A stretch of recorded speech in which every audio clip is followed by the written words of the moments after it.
Bienvenue à la session d'information de ce soir. Une nouvelle tête au Fonds monétaire international. Mercredi dernier, une économiste bulgare a été portée à la tête du FMI. Les détails dans ce journal. Cap à la cité du paysan noir, le conseil régional ecclésiastique de Banfora a initié 2 jours de formation en vue d'outiller les pasteurs et leurs épouses dans l'exercice de leur ministère. Odette Zouengena y a pris part. Suivons son compte rendu.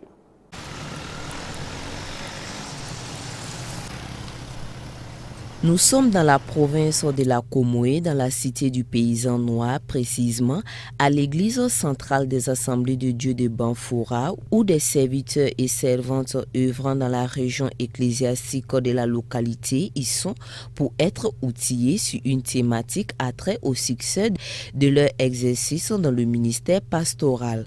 L'enjeu est de taille dans cette contrée où la majeure partie de la population ne connaît pas encore le Seigneur. Pour y remédier, le conseil régional de Banfora veut davantage impliquer les pasteurs et les épouses dans l'accomplissement de la grande commission de Christ qui est de faire de toutes les nations des disciples. Et pour ce faire, il a fait appel au couple pastoral Kouraogo pour décortiquer durant 2 jours le thème, le rôle et la responsabilité du couple pastoral l'un envers l'autre et envers l'Église. Pasteurs corrompus. Les pasteurs qui n'ont aucun souci sinon que eux-mêmes. Même si dans le village un seul disciple se perd, c'est pas son problème. Et souvent vous allez entendre des gens qui vont dire que non, de toutes les façons, même si il se perd là, au ciel là, il n'y aura pas de place, c'est celui qui aura perdu.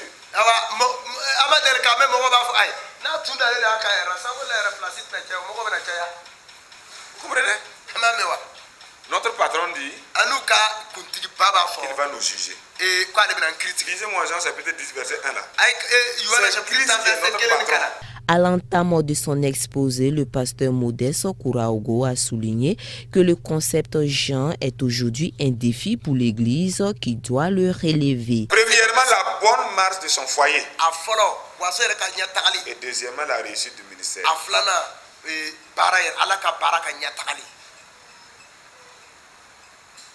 Est-ce que vous voyez? La bonne marche de ton foyer et la réussite du ministère, ces 2 défis-là, ce sont des défis que les femmes de pasteurs doivent relever.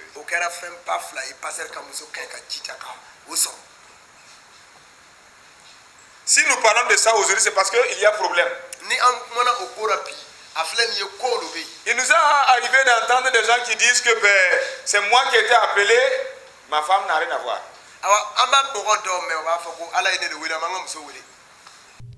L'orateur a aussi posé cette question: le pasteur peut-il réussir son ministère sans sa femme? Une problématique qui a suscité de nombreuses réflexions et interrogations. Après son premier opus de 6 titres paru en 2013, voici le 2e album de l'artiste chrétienne Sylvie, élue de Dieu. L'œuvre de 7 titres a été présentée samedi dernier à la presse. Découvrons cet opus avec Jonas Tondé, Delphine Banissi.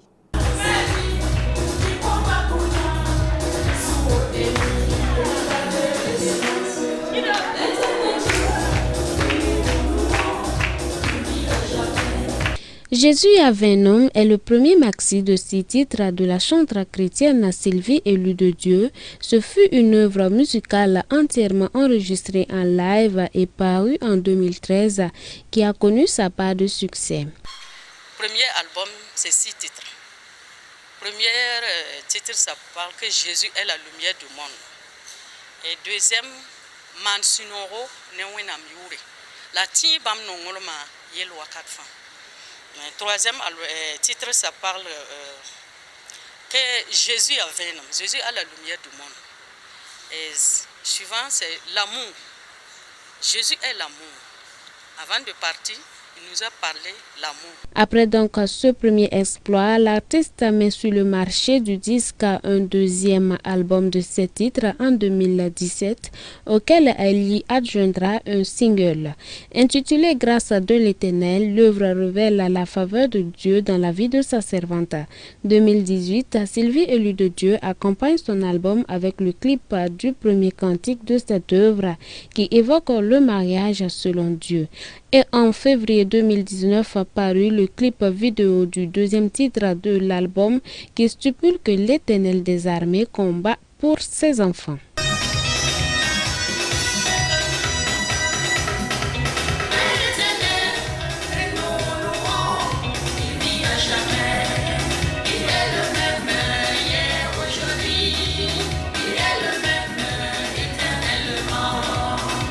Dieu est vivant et vraiment efficace et il vit éternellement. Le deuxième album aussi, ça parle que l'Éternel combat pour nous, jour et nuit, c'est lui qui combat pour nous. À cette cérémonie de dédicace ont pris part donc plusieurs artistes et chanteurs chrétiens. De son vrai nom, Sylvie Ouedraogo Nekabouré, l'artiste est chanteur depuis maintenant 23 ans. Les CD de Sylvie élue de Dieu sont disponibles sur le marché au prix unitaire de 2500 francs CFA.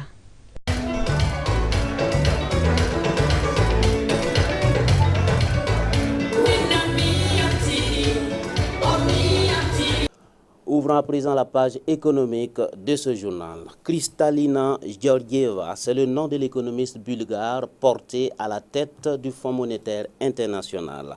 Considérée comme une leader dans la lutte contre le changement climatique, Georgieva est aussi connue pour sa défense de la liberté des sexes. Le Fonds monétaire international, le FMI, a nommé une économiste bulgare au poste de directeur général. Kristalina Georgieva a été confirmée mercredi. Elle définit sa mission pour ce nouvel emploi. Ma priorité immédiate pour le FMI est d'aider les pays membres à minimiser les risques de crise et à être prêts à faire face aux crises le cas échéant.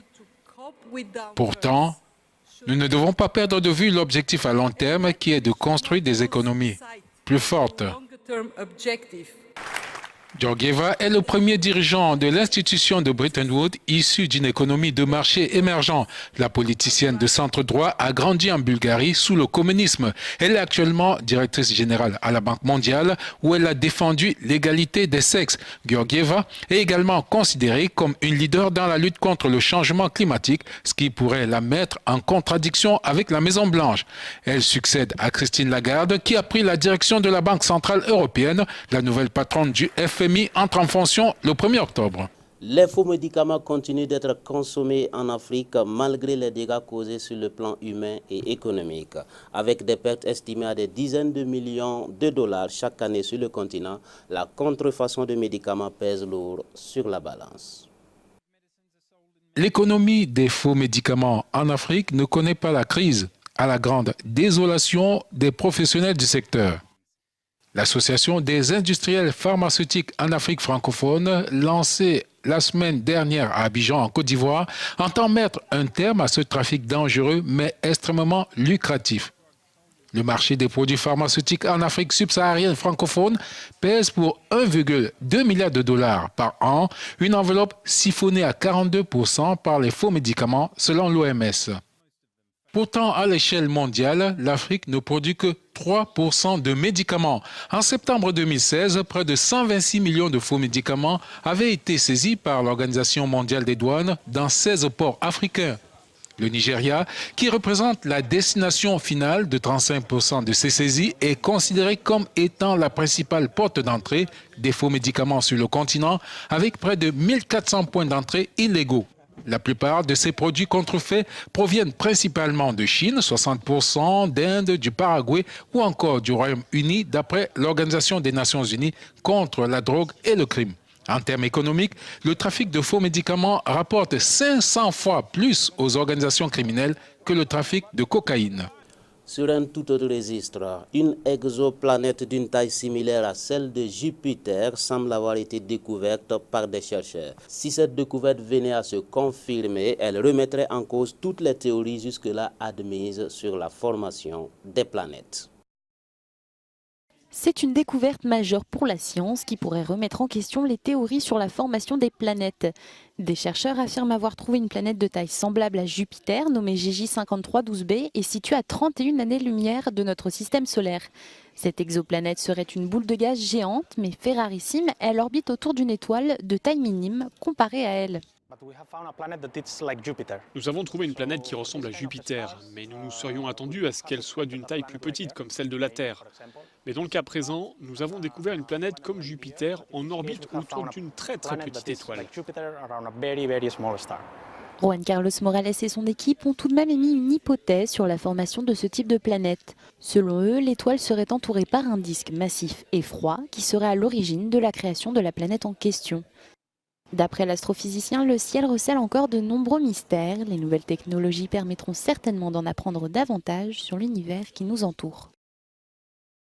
Pékin s'offre un aéroport futuriste hors norme. Ce mercredi, le président chinois Xi Jinping a inauguré l'aéroport international Pékin-Daxing, situé à 46 km au sud de la capitale chinoise. C'est une infrastructure XXL en forme d'étoile de mer, capable d'accueillir 72 millions de passagers par an dès 2025 et 100 millions en 2040.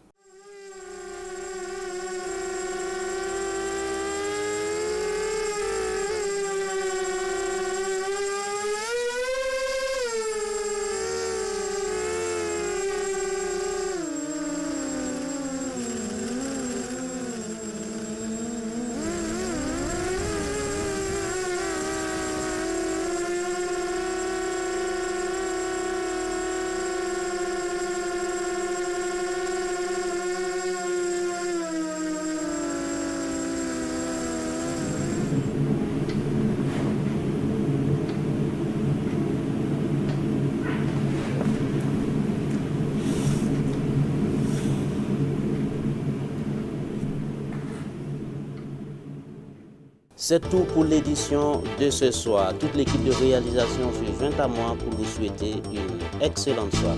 Bonsoir.